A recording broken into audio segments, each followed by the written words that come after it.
Halo, saya Rizky Habibi.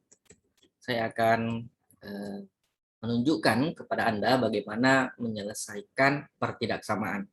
Tentu sebelum masuk ke pertidaksamaan, biasanya kita akan membahas himpunan bilangan dan juga garis selang atau interval, ya. Dan setelah kita mempelajari selang interval, kita akan masuk ke dalam bagaimana menyelesaikan pertidaksamaan. Pertidaksamaan atau inequalities itu adalah bentuk-bentuk yang bukan persamaan, ya. Simbolnya tentu tanda lebih besar, lebih kecil, lebih besar sama dengan, lebih kecil sama dengan, ya. Jadi bukan bentuk sama dengan. Ya, kalau bentuk sama dengan berarti dia persamaan. Selain bentuk persamaan adalah bentuk pertidaksamaan. Ketika kita bekerja dengan pertidaksamaan, perhatikan beberapa aturan berikut ini. Rules for inequalities, ya, aturan-aturan untuk pertidaksamaan.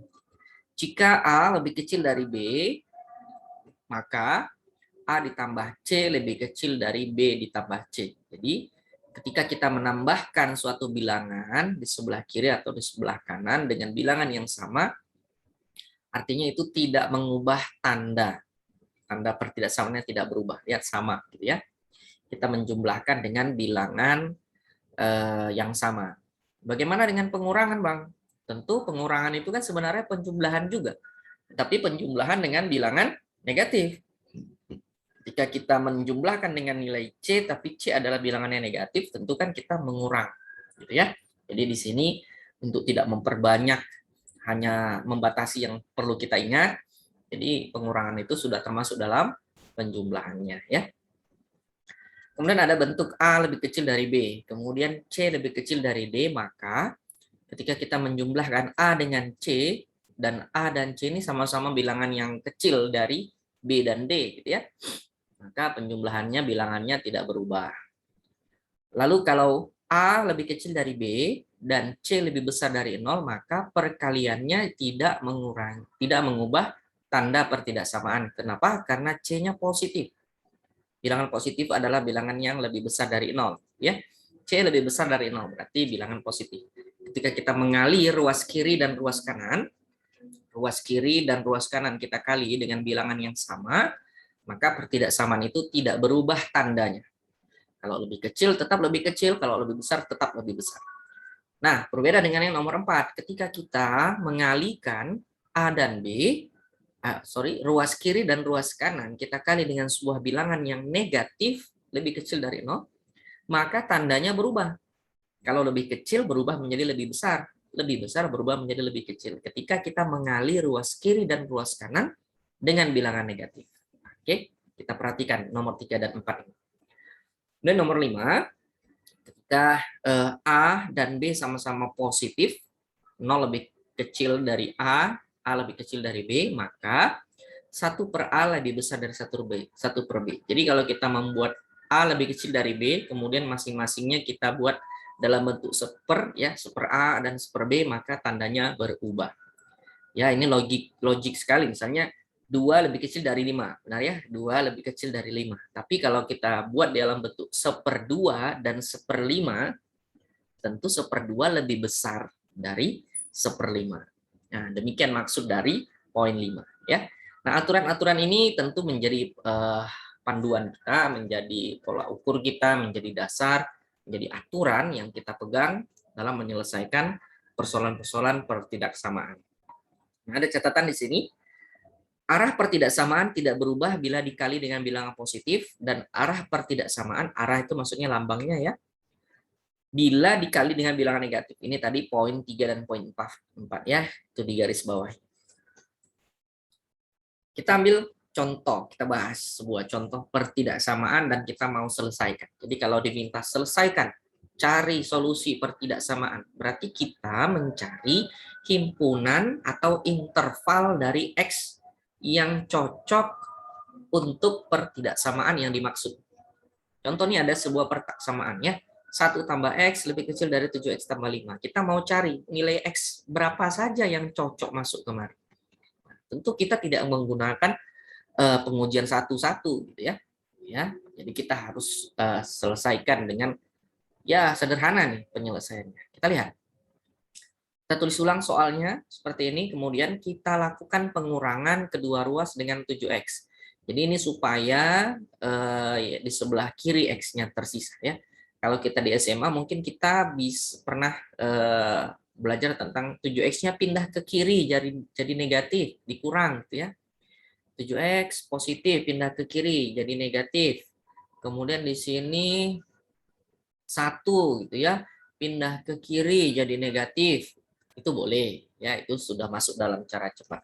Tapi kalau menggunakan aturan yang tadi ya, supaya kita tahu kenapa kalau 7X itu pindah jadi -7, kenapa? Nah, ini dasarnya. Dasarnya adalah kita melakukan pengurangan pada kedua ruas, kiri dan kanan. Atau penjumlahan dengan bilangan negatif tadi ya. Jadi kita kurangkan 7X kiri dan kanan. Kalau kita lakukan, maka itu tidak mengubah maksud atau mengubah, itu valid ya, boleh saja dan tidak mengubah bentuk pertidaksamaan. Apa yang terjadi? X dikurang 7X minus 6X. 7X-nya menjadi tereliminasi, di sebelah kanan tinggallah 5. Nah, kita mau hilangkan nih angka 1 di sebelah kiri, maka kita kurangkan kedua ruas dengan angka 1. Nah, satunya menjadi tereliminasi, di sini di sebelah kanan dikurangi 1. Kalau cara cepat di SMA dulu ya 1 pindah ke kanan jadi -1 gitu ya. Tersisalah minus 6X lebih kecil dari 4. Oke. Nah, kita lihat di sini ada bilangan negatif ya. Jadi koefisien dari X-nya negatif. Bagi dengan -6 dan balik arah persamaan. Jadi persamaannya berubah tanda menjadi lebih besar. Karena apa? Karena di sini negatif. Kalau kita kali dengan negatif, tandanya berubah. Ya, -1 itu lebih kecil, -2 lebih kecil dari -1. Benar ya? -2 lebih kecil dari -1. Kalau kita kali negatif, -1-nya jadi +1, 2-nya menjadi -2-nya menjadi +2. Maka tandanya berubah. 2 lebih besar dari 1. Begitu maksudnya. Nah, kita peroleh hasil akhirnya.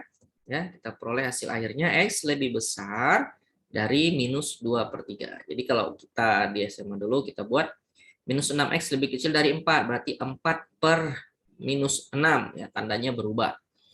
Ya, 4 per -6 itu disederhanakan menjadi -2/3.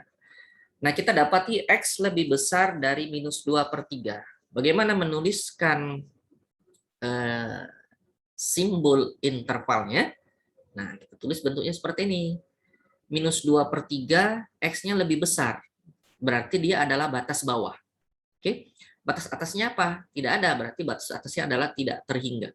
Batas bawah sebelah kiri kita tulis -2/3, kita pakai kurung lengkung karena tidak ada sama dengan, ya, koma, kemudian di sini kita tulis tanda tak terhingga, tanda tak terhingga ditutup dengan kurung lengkung. Tidak boleh pakai kurung siku ya. Jadi ini adalah lambang interval. Kemudian pada garis bilangan kita buat seperti ini, buat garis, kita buat lengkung di sebelah kirinya ya, -2/3, tanda kurung lengkung, lalu kita buat tanda panah ke kanan menyatakan dia tak terhingga. Ini adalah garis bilangan. Jadi adik-adik bisa lihat di sini ada 3 bentuk. 3 bentuk hasil persamaan ini ya. Bentuk himpunan, notasi himpunan, notasi interval, dan notasi garis bilangan. Jadi 3 bentuk ini kita tunjukkan. Jadi yang manapun nanti mau dipakai silakan. Kita tunjukkan ketiga-tiganya. Kita ambil satu contoh yang lain. Coba selesaikan persamaan 4 lebih kecil sama dengan 3X kurang 2 lebih kecil dari 13. Ya. Nah, kita lakukan cara yang sama seperti tadi. Kita mau tinggalkan X sendirian di tengah. Ya. Maka yang kita lakukan adalah di sini ada -2, supaya hilang, kita tambahkan +2 ke tiga-tiganya. Kiri, tengah, kanan, tambah 2. Kita tambah 2, hasilnya adalah 6, kecil sama dengan 3x, kecil dari 15, sudah tidak ada lagi minus 2-nya. Kemudian di sini masih ada angka 3, kita bagi semua dengan 3. Ya, kita bagi semua dengan 3, hasilnya adalah 2 lebih kecil sama dengan x lebih kecil dari 5. Ini adalah bentuk himpunan. Bentuk garis bilangannya adalah boleh nih bentuknya seperti ini, ya. Nah, coba adik-adik nanti coba tuliskan bagaimana bentuk interval, notasi interval dan notasi garis bilangannya. Ya, tidak seperti ini. Coba nanti adik coba di masing-masing, ya. Kemudian ini ada sebuah pertidaksamaan kuadrat. Pertidaksamaan kuadrat adalah pertidaksamaan polinomial tentunya, ya, memiliki pangkat dan pangkat terbesarnya adalah pangkat 2. Ya. Jadi dia memiliki pangkat 2. Jadi bagaimana menyelesaikannya? Maka kita bisa menyelesaikannya dengan melakukan pemfaktoran. Ya, pemfaktoran. X kuadrat dikurang 5x tambah 6 kita faktorkan. Untuk memfaktorkan, nah, jadi boleh nanti di searching video-video penjelasan, sudah banyak sekali bagaimana memfaktorkan sebuah bentuk kuadrat, ya, pertidaksamaan kuadrat, bagaimana memfaktorkannya. Mungkin nanti saya juga bisa sempat membuatkan video bagaimana memfaktorkan, ya, bisa adik-adik pelajari. Untuk memfaktorkan intinya adalah kalau ada bentuk x kuadrat dikurang 5x tambah 6, kita harus menemukan dua buah pasangan bilangan, di mana bilangannya, kita belum tahu nih bilangannya berapa, tapi bilangan itu kalau dijumlahkan hasilnya minus 5, dan kalau dikalikan hasilnya positif 6. Ya, tentu biasanya kita lakukan pemfaktoran untuk bilangan 6 dulu. 6 ini hasil kali berapa saja? 6 tentu 1 kali 6, 2 kali 3, 3 kali 2, 6 kali 1, minus 2 kali minus 3, minus 1 kali minus 6, gitu ya. Nah, di antara faktor-faktor 6 tadi, yang mana yang jumlahnya minus 5? Tentu di sini kita peroleh minus 2 dan minus 3. Minus 2 dan minus 3 kalau kita jumlahkan hasilnya minus 5. Kalau kita kalikan hasilnya positif 6. Itulah pemfaktoran. Ya. Nah, kita sudah melakukan pemfaktoran nih. X kurang 2 buat dalam kurung seperti ini. Kemudian X kurang 3. Tandanya lebih kecil sama dengan 0. Nah, setelah melakukan pemfaktoran, what is the next? Apa selanjutnya? Kita tentu peroleh nih. X kurang 2 dan X kurang 3. Kita buat sama-sama 0. Kalau X kurang 2 biar 0 berarti X-nya adalah 2. X kurang 3 supaya 0, X-nya adalah 3. Maka kita peroleh X ada 2, yaitu X sama dengan 2, X sama dengan 3. Bilangan 2 dan bilangan 3 adalah bilangan yang menyebabkan pertidaksamaan ini menjadi 0. Tadi boleh coba, ya, masukkan bilangan 2, masukkan bilangan 3, ini hasilnya 0. Ya. Nah, setelah kita dapati nilai X yang membuat 0, kita coba gambarkan pada garis bilangan. Kita buat garis bilangan, kita buat titik bilangan 2, titik bilangan 3. Ingat, tentu garis bilangan itu sebelah kiri lebih kecil dari sebelah kanan. Itu sebuah kesepakatan universal, ya, jangan diganti, jangan dibalik, ya. Jadi sebelah kiri tentu kita buat angka 2, sebelah kanan angka 3, jangan terbalik. Di antara 2 dan 3, kita mau uji, ya. Kita uji daerah yang lebih kecil dari 2, di antara 2 dan 3, dan lebih besar dari 3. Biasanya kita hanya perlu mengambil satu saja. Menguji tiga-tiganya boleh, atau mengambil satu bagian saja sih boleh saja. Contoh, saya ambil nih sebelah kiri dari 2, yaitu bilangan 0. Saya masukkan bilangan 0, hasilnya adalah positif 6. Ya, X kuadrat 0 kuadrat 0, minus 5 kali 0, 0, sisanya 6. Positif. Maka mendapati bilangan 2, dia menjadi negatif, mendapat titik 3 dia menjadi positif kembali, ya. Jadi di sini daerah positif, daerah negatif, daerah positif. Nah, lihat kembali lambang pertidaksamaannya. Kecil sama dengan 0, kecil sama dengan 0 berarti kita ambil yang negatif karena lebih kecil dari 0. Kalau tandanya lebih besar dari 0, kita ambil bilangan yang positif, gitu ya. Kita lihat di sini lebih kecil, berarti kita ambil yang negatif. Negatif berada di antara 2 dan 3. Ya, di antara 2 dan 3. Berarti kita tulis X lebih kecil sama dengan lebih besar sama dengan 2, lebih kecil sama dengan 3. X berada di antara 2 dan 3. Dan menggunakan tanda sama dengan karena persoalannya menggunakan tanda sama dengan. Ya. Oke, itu untuk pertidaksamaan. Mungkin perlu pembahasan latihan-latihan lebih banyak lagi dengan soal-soal pertidaksamaan.